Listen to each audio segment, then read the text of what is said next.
Bismillahirrahmanirrahim. Assalamualaikum warahmatullahi wabarakatuh. Alhamdulillahirrahman.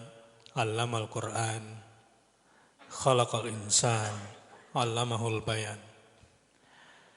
Subhanaka la ilma lana illa ma 'allamtana. Innaka antal alimul hakim. Rabbi zidni ilma. Allahumma salli ala Muhammadin wa alihi wa sahbihi ajma'in wa ba'd. Baik, tentang nisfu Sya'ban. Sesungguhnya ini adalah tradisi, adalah budaya yang tidak ada satu dalil yang kuat pun yang membenarkan semua bentuk ritual yang dikait-kaitkan dengan nisfu Sya'ban.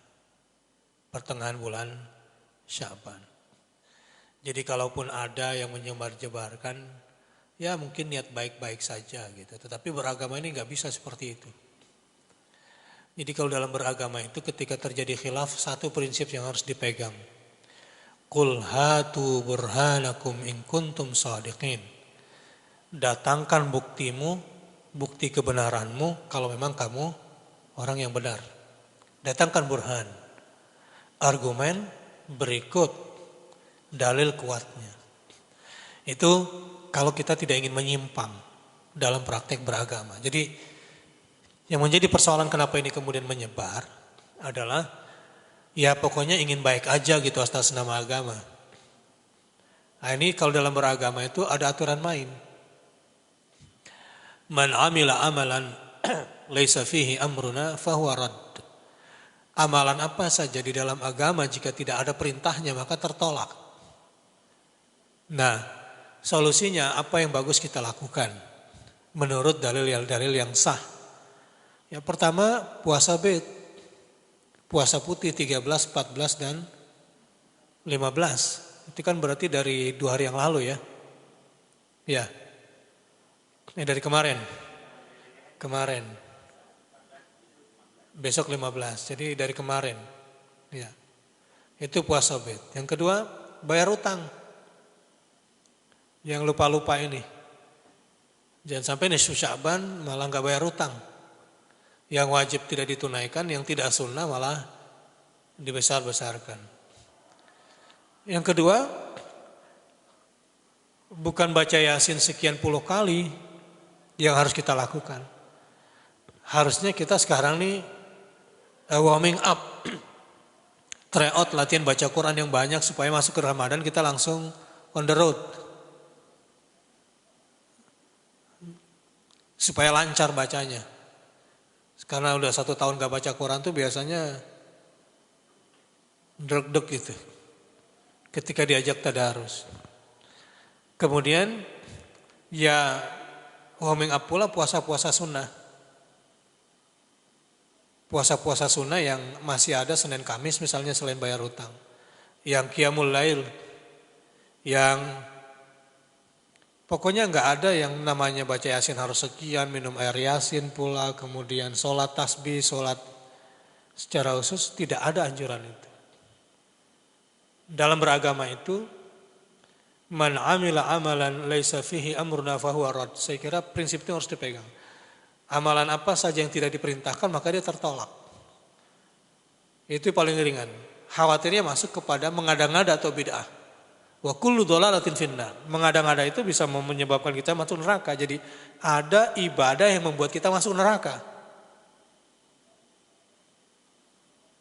Nah biasanya sebelum saya langsung kepada penyebab masuk neraka itu, kenapa nisfu Sya'ban ini biasanya beredar? Karena biasanya satu kultus.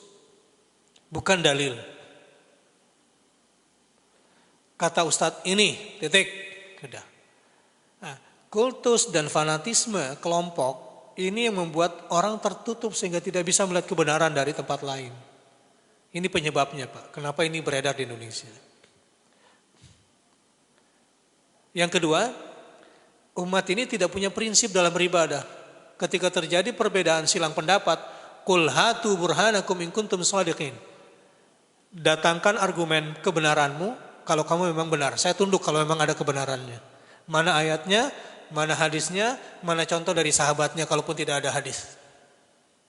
Ada nggak sahabat yang melakukan ini? Yang dibenarkan oleh Rasulullah SAW. Sebab bahaya kalau beragama itu berdasarkan fanatisme buta, mengikuti perasaan yang penting maknyos gitu, atau sebatas logika tanpa dasar dalil. Maka ada moto yang harus kita pegang, Pak, dalam beragama itu. Selain man amila amalan laisa fi amruna fahuwa rad, ini hadis, barang siapa yang mengerjakan sebuah amalan agama tapi tidak ada perintahnya, tertolak. Maka dalam beragama itu lakukan yang diperintahkan saja. Enggak usah kerjakan yang tidak diperintahkan. Jangan bebani diri kita dengan sesuatu yang tidak diperintahkan itu dalam agama. Kecuali makan. Makan semuanya. Jadi yang perlu dihafalkan yang haram saja. Kita tidak usah memikirkan berapa yang halal. Enggak cukup memori kita ini. Ingat yang diharamkan saja kalau makanan. Tapi kalau ibadah yang mesti diingat adalah yang diperintahkan saja. Dan tidak usah bingung dengan hal-hal yang tidak diperintahkan. Dan kedua, rumusan yang kedua adalah Qul hatu burhanakum in kuntum shadiqin. Yang pertama hadis, yang kedua ayat. Kalau masih terjadi selang pendapat, datangkan bukti kebenaranmu. Mana argumennya? Nah, ini dua prinsip yang membuat kita selamat dari aliran sesat. Ini dua prinsip membuat kita selamat dari bid'ah. Ini dua prinsip yang membuat kita kemudian selamat dari pertentangan-pertentangan yang tidak perlu. Saya kira itu, Pak. Saya sudah jelaskan, termasuk kenapa ini bisa beredar di masyarakat. Karena kadang-kadang Bapak Ibu juga bingung, ini kan kiai ini yang melakukannya. Nah, itu bukan jaminan. Ulama besar, tapi kan bukan bidang dia, barangkali dia belum tahu dalil itu. Mungkin ya, saya tidak ingin mengecilkan, tetapi ini kan sudah masalah umum ini.